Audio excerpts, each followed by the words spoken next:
and we have saved the best panel for the post-lunch time. This is the Asylum, Immigration, and Liminal Citizen panel. We have two really fascinating presentations. One by Sara McKinnon, who's Assistant Professor in the Department of Communication Arts at the University of Wisconsin-Madison. Professor McKinnon works in the area of intercultural rhetoric, globalization and transnational studies, legal rhetoric, and transnational feminist theory with expertise in critical, rhetorical, qualitative, and performance-based methods. She does everything. And she's recently finished a book manuscript entitled Subjects Between States, Gender-Related Asylum in U.S. Law and Politics. And second, we have Rachel Rosenblum, who's Associate Professor of Law at the School of Law here at Northeastern. Professor Rosenblum teaches courses on immigration law, refugee and asylum law, and administrative law. Her recent scholarship has focused on the intersection of criminal law and immigration law, and the possibilities and limits of transnational legal advocacy in advancing the rights of deportees. Prior to coming to Northeastern, Professor Rosenblum was a Human Rights Fellow at the Center for Human Rights and International Justice at Boston College, and she was a supervising attorney there for the Center's Post-Deportation Human Rights Project. Okay. Well, let's get out of here. All right, so I want to begin by thanking you all for the invitation to be here, and especially Susanna and Kiki for their very warm and hospitable welcome. So thank you so much. And, oh yeah, I guess I should move this a little bit closer. Yeah, that's good. Is that good? Does that work? All right. I think it's important to make sure you can be heard. So this is my attempt to make sure I can be heard. All right. So broadly speaking, my research agenda looks at the construction of gender and sexuality as legal categories in U.S. asylum law, and I track the development of these legal categories alongside U.S. geopolitics. With various countries and with various areas of the world. In this presentation today, I'm really not going to focus on the geopolitical analysis, although I'm really interested in hearing your questions about that. Instead, I'm going to focus on the construction of lesbian and gay women as a category of political asylum. And despite calls for intersectional understandings of identity and subjectivity in U.S. asylum law, when gender and sexuality are categorically recognized, or when they're figured as categories in this body of law, they have almost no intersections. Instead, gender stridently signifies as a referent for cisgender, presumably heterosexual women who flee bodily and or culturally produced violence, while sexual orientation protects those recognized as gay and lesbian. Lesbian asylum seekers have been requesting refuge in the United States at least since the early 1990s, when Alla Petrovskaya of Russia gained asylum because she feared torture for being murdered because of her sexuality. This is a great intersection with Lori's presentation. So Lori talked about gay women in Russia being institutionalized, electroshock therapy, and in fact, these were all of the things that Petrovskaya was citing as evidence for her case. The first immigration judge said, no, this is not persecution. This electroshock therapy was done in an attempt to cure you, not harm you, and then finally, later on in the appeal, asylum was given. So, despite this early success, lesbian asylum seekers still face numerous hurdles in gaining access to refuge in the United States. So first, gay women as a whole file fewer claims than gay men do.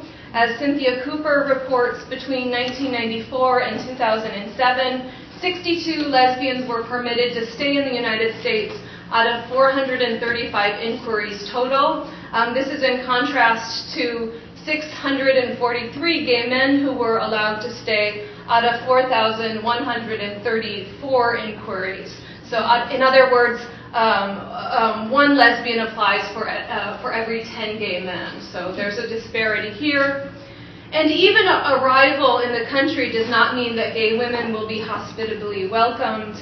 Gay women struggle to win asylum claims because, as Victoria Nielsen explains, Sexual orientation-based jurisprudence has been built on a male model of public activities resulting in public persecution, a paradigm that the facts of lesbian asylum claims do not often follow.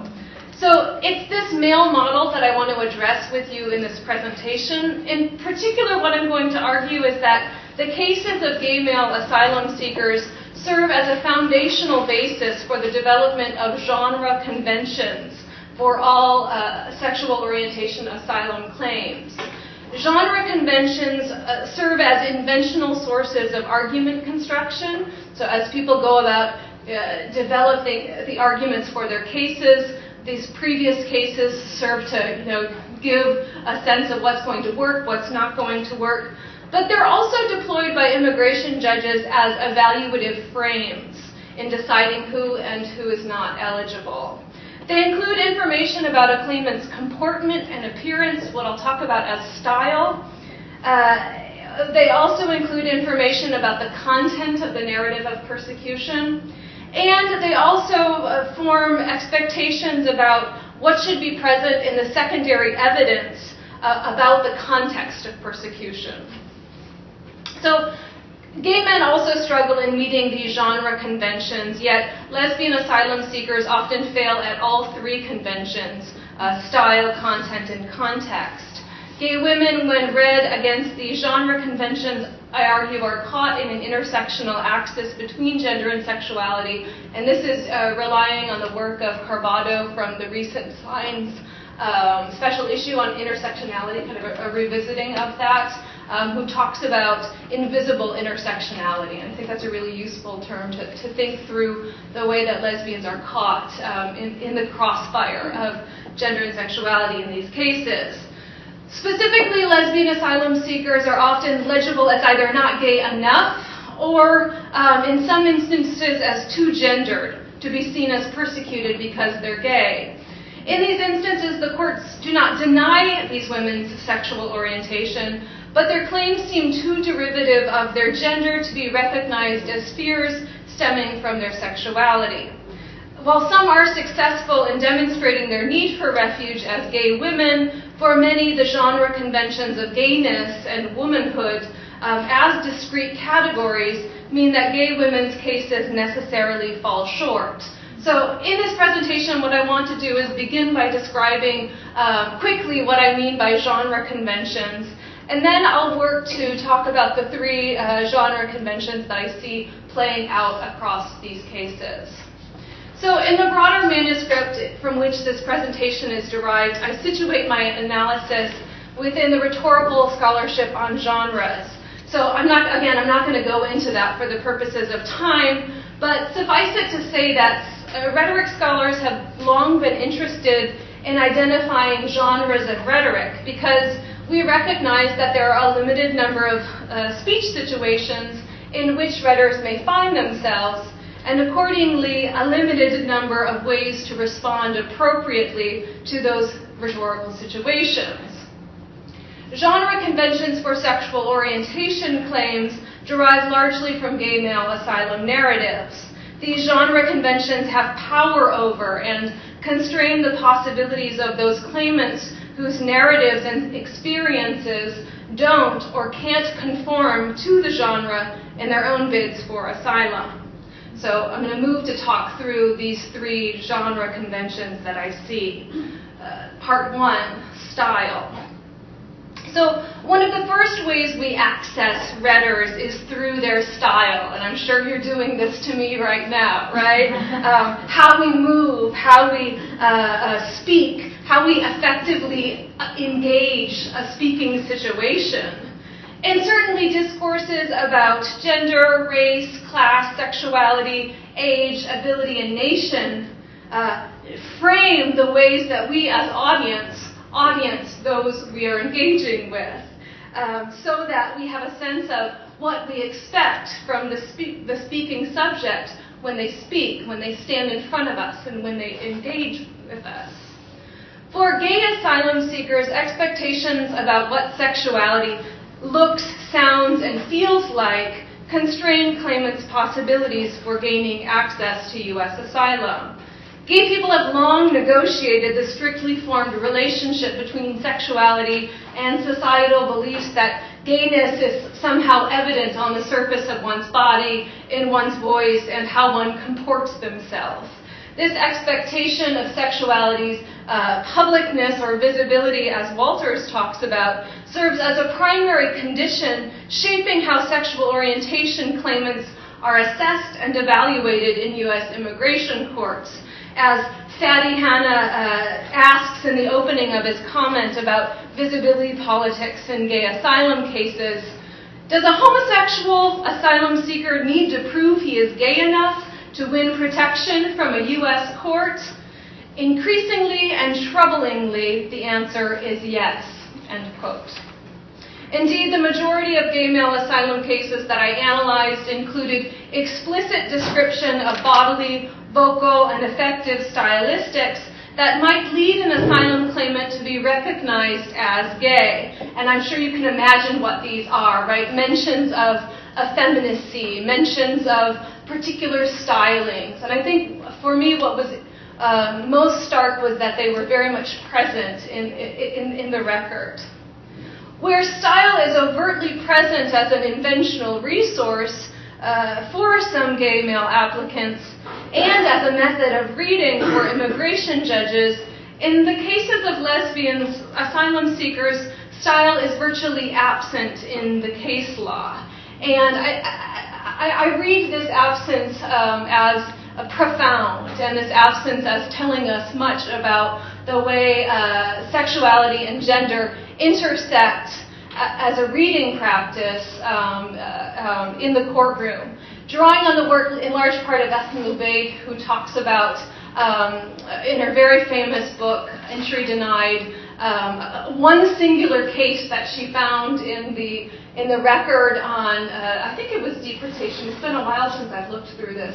But there was one singular instance of someone looking like a lesbian as means for being barred access. And so she finds this very fascinating and then reads the absence as significant. And this is very much the case in contemporary asylum cases. So Salvadoran Yesenia Marisol Maldonado Lopez was forced by her parents at the age of 14 to marry a man who was 54 years her senior, reportedly to cure her of her lesbianism and masculine appearance.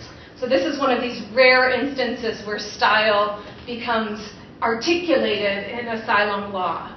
So the detail of this case continues. I think what's important, though, is that in evaluating this case negatively, the court never, unlike the male asylum cases, the court never questions whether this styling or masculine mannerism, whatever that means, right, from an early age, gives her a heightened risk of persecution. So unlike would happen in male cases where this is a concern, a question, the styling is never addressed, is never taken up as a point of consternation. Similarly, Belinda Barag Perez tells the judge that she faced economic discrimination in the Philippines because of her appearance as a lesbian, which meant that clients avoided coming to her for their dental work needs. And Guyanese Roxanne Angela Isaacs is denied immigration relief despite testifying that people would assume she was a lesbian because of her appearance. So these are the three instances of explicit mentionings of style in these cases that I could find. In each of these cases, the judges refuse to examine whether their style heightens their risk of persecution. Rather, their appearance as lesbian, again, whatever that means, is a moot point in the judge's ruling. This silence, I think, could signal the irrelevance of lesbian styling in the courtroom, but I want to argue the contrary. I want to argue that style is already associated in the popular imagination with femininity and womanhood, such that when female-sexed subjects appear in U.S. courtrooms, the judges see, first and foremost, women enacting womanhood. This means that visible, audible, and affective differences that appear so stark in the cases of gay men, again mostly described as effeminate or of effeminate style, is negligible when lesbians appear as lesbians in their asylum courtrooms. Lesbian style, in other words, disappears under the sign of womanhood, which allows for permeable borders regarding what it means to do womanhood and what it means to do sexuality. Part 2, context. So in addition to style, immigration officials also evaluate the content of asylum seekers' claims. And in my analysis, I found 2 elements of particular import as sexual orientation claimants go about demonstrating, first of all, that they are gay, and secondly, that they have credible fear as gay persons. Specifically, immigration judges listen for the particularities about gay applicants' awareness of their sexuality, and second, the details of their fear of persecution. First, so while in the United States, people often focus on the coming out narrative as the most important narrative, in gay asylum cases, it is the awareness narrative that is most vital, and this really connects up with our earlier discussion of immutability. So gay awareness narratives help applicants establish the standard of immutability to which immigration judges listen as they are evaluating cases. As Joseph Landau explicates, typically the courts have interpreted immutability in sexual orientation cases to mean something biological or innate about the asylum applicant, though never mentioning it as such. So typically the way this works is that an applicant might say, I knew I was gay from a very early age. Right? I knew there was something different about me very early on. So this starts the narrative early in one's life to kind of demonstrate that it's so fundamental that it need not be changed or it cannot be changed. So this isn't exactly a biological definition, but we can kind of work through the logics to see how biology may be interpreted into that. In following the definitional parameters of immutability as biological or innate or starting very early on, the earlier the gay persecution narrative starts, the more one's sexuality sounds like it might be fundamental to their sense of self or immutable. And so across the men's cases, you see mention of awareness of sexuality very early in one's case. And in fact, this form is interesting to see traced across these cases. Lesbian asylum seekers are also expected to explain their awareness of sexuality, though the way they narrate their awareness often drastically differs from the gay men's narrative. The differences in awareness instigate doubt in immigration judges and officials' minds about whether lesbian asylum seekers, 1, are actually gay, or 2, have an identity that is immutable. And so both things can sometimes be at question. Lithuanian Ingrida Makovichin, her case demonstrates this ideally, right? So she was married for a long time, 15 years before identifying as lesbian. She had kids. Many things happened to her, and this is just really puzzling to the judge. The judge can't understand, in fact, how she can be gay, stating at the end of it, the decision that at best she's a non-practicing lesbian. So he kind of makes this list of things. First of all, she's been in the country, in the United States for 4 years, and she hasn't had a relationship with a woman. Her definition of lesbianism doesn't include sex. It could, just involve being in relation with women in a particular way. She hasn't joined any lesbian groups while in the United States. He just creates this list of things, and at the end says, okay, at the best, you're non-practicing, right? You're a non-practicing lesbian. So you don't count. You've been married, you have kids, it just doesn't work.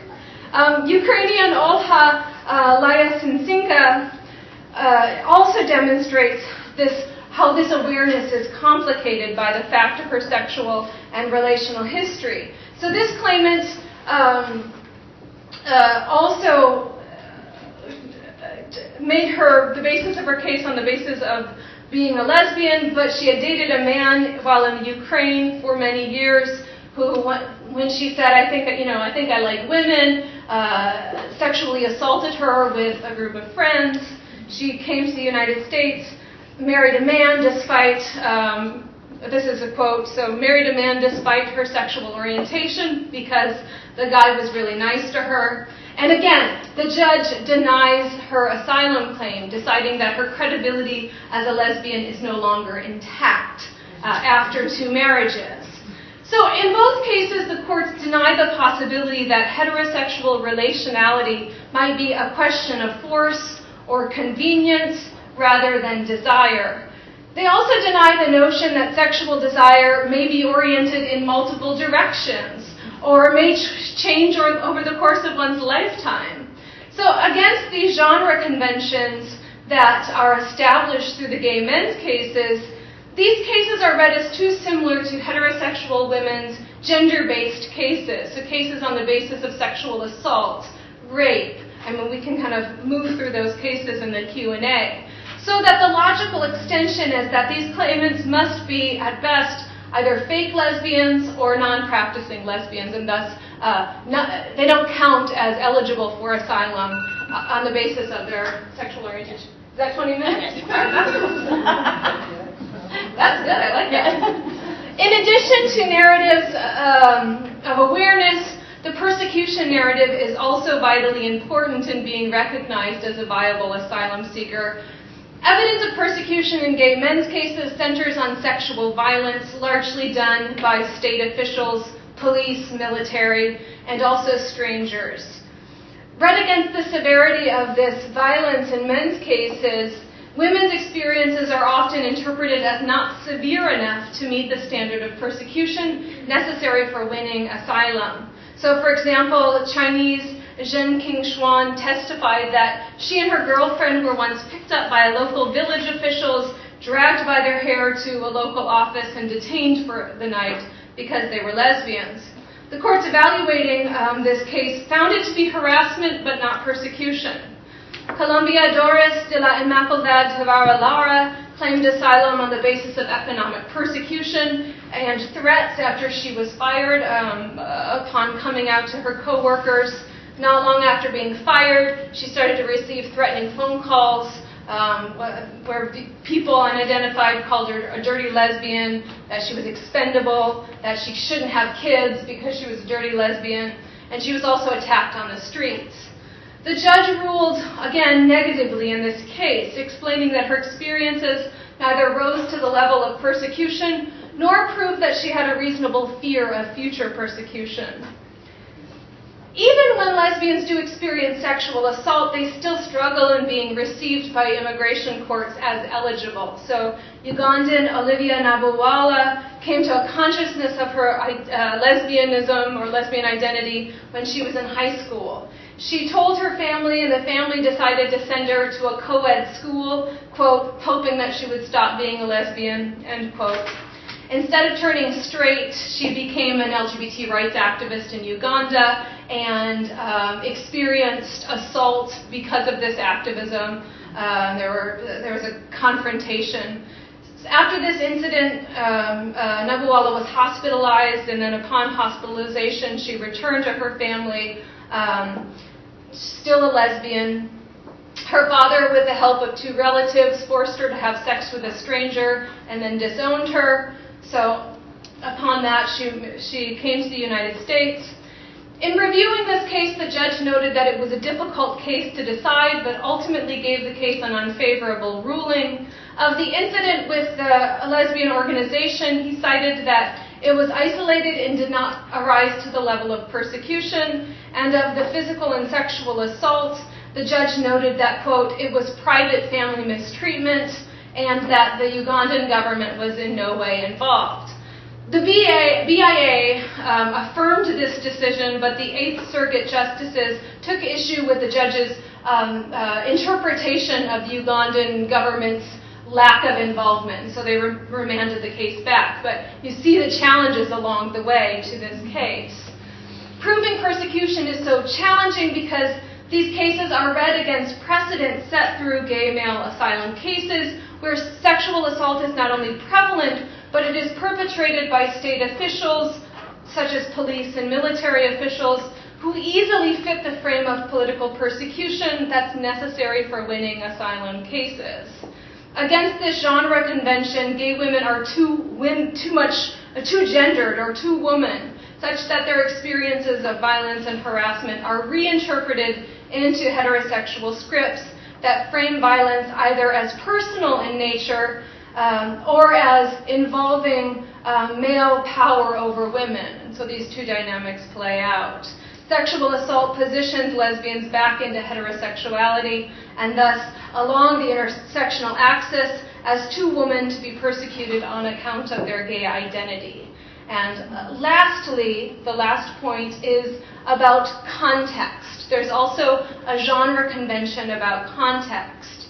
So asylum claimants are expected to provide evidence that the country they fled is actually hostile to gay people. Gay men evidence their need for refuge by pointing to anti-sodomy and buggery laws in their home countries. We also learned a little bit about this, how these are colonial architectures. They also turn to human rights reports, State Department reports, journalistic reports, many things that demonstrate that gay violence, homophobic violence is happening. Producing evidence of a context of persecution is often impossible for lesbian asylum seekers due to the radio silence about lesbian-targeted laws, abuse, and violence. When U.S. immigration judges hear lesbian applicants' cases, they often deny the case by arguing that there's not enough evidence to affirm the veracity of their pleas for refuge. So Belinda Barag Perez, again, introduced earlier, included news reports about persecution of gays throughout the Philippines. The court saw this evidence as pertaining mostly to men and thus not persuasive in demonstrating her fear. Even the presence of homophobic laws in a gay woman's country, such as, again, anti-sodomy laws and buggery laws, does not guarantee that they'll be seriously received. So again, this is reinterpreted as focusing mostly on men, really not helping women. So together these cases demonstrate difficulty in proving the context of persecution for asylum cases. Quite simply, there's just not evidence to demonstrate violence against gay women. And what I want to argue about the context is that it's not the asylum seeker in this instance that's being caught in the intersections, but it's the context, in fact, that's gendered to demonstrate and evidence gay men's cases. And so I think what's happening across each of these elements is that the axis changes, and throughout each of these different genres, gay women kind of get caught in the middle and become very precarious in terms of having their rights protected. So I'll stop there. Thank you so much.